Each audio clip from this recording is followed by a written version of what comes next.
Today is March 10th, 2026. I'm on the roof of the Tello family in Phoenix, Arizona, where we see that their roofing system has experienced quite a bit of wind and storm damage. I'm going to be doing a repairability assessment on that wind creased and damaged shingle marked out in X. I have the surrounding shingles marked out and numbered. The two shingles below it that connect are shingles 1 and 2. The two shingles on the side of it are 3 and 4. And the two shingles that connect on the top are 5 and 6. What I want to do first is set you guys up to view the work. I'll be using a flat bar, a magnetic roofing hammer, a roofing snake, a soft-nosed putty knife, an 1.25 inch per code roofing nails. Alright, so we see that this shingle is marked out with X. It's got a large crease through it. It's a dimensional shingle that starts here and it ends here. I need to make sure that it's 100% separated from the material that binds it to books 1 and 2. So I'm going to take my soft nose putty knife and we'll start right here. And it is, because it's been flopping around in the wind, has a large crease in it. Now I need to do the same thing for books 5 and 6. The material that bonds it to the shingle that we'll be removing and replacing. Just start on one end of the shingle. Gotta be careful in Arizona, you don't want to rip or cut anything. These things just kind of mat together.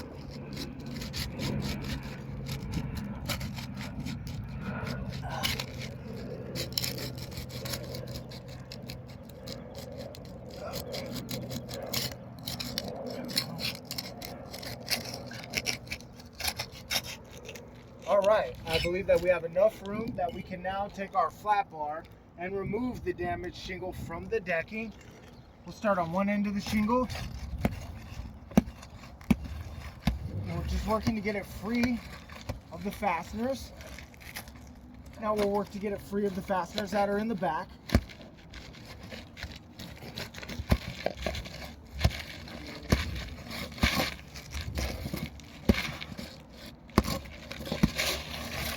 Okay, we do have our shingle book removed.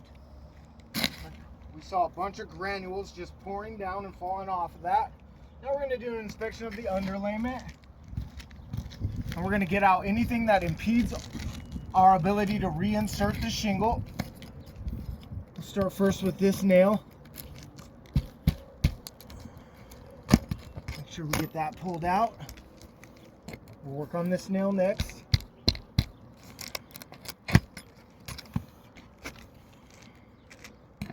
This one here.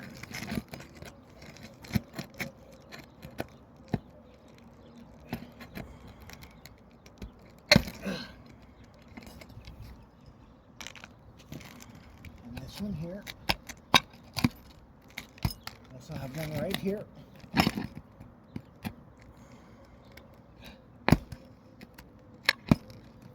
All right. We do have those nails removed. Now what I'm going to do is I'm going to take the exact shingle, I'm going to line it up back where it was, and I'm going to work to get it reinserted.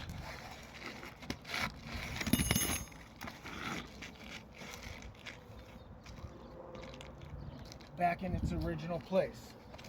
We do have it reinserted. Now I'm going to take the roofing snake, which is recommended, so we don't have to lift books 5 and 6 more than necessary to get an appropriate nail strike, and my 1.25 inch per code roofing nails. So what I want to do first is start over here on one end. Make sure that we're lined up straight in the nail strip.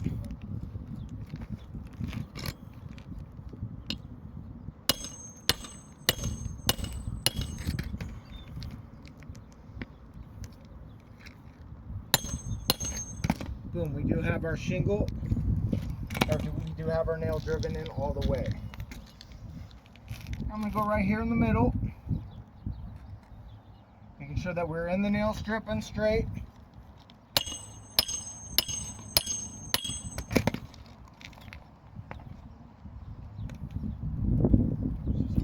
Just know. There we go. We do see a small tear there. That's caused by the roofing snake. That's a fracture. In order to get the nail driven in straightly and in the nail strip, sometimes the shingle is butted up against the nail strip, the roofing snake, and it creates that fracture.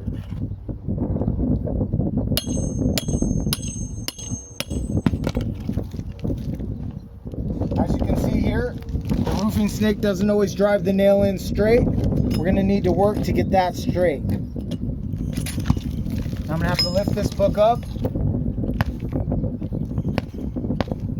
in order to get it in correctly. We do have that nail is in place. Now we'll work to get on the very end right here.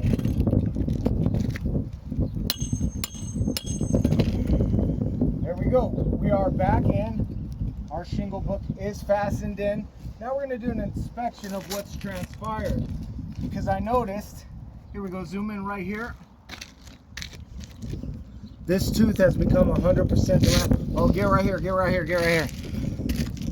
This book has completely separated into two parts, all the way down to this tooth. This tooth is fully delaminated, and now book 5 is falling into two parts. Let's continue on. We see that the corner of this tooth on book 6 is delaminated. That tooth is good. We see that this tooth is fully delaminated. It has completely come apart. This tooth as well. And the corner of this tooth. So on book 6, we have a corner of this tooth, and a corner on this tooth. So 4 of the 5 teeth are delaminating on book 6. And on book 5, we have it completely delaminating at the seam and 1 delaminated tooth. We also have an impact mark here from the roofing snake, an impact here from the roofing snake, and a small tear here from the removal of this shingle. Due to the condition of this, I deem this roof irreparable.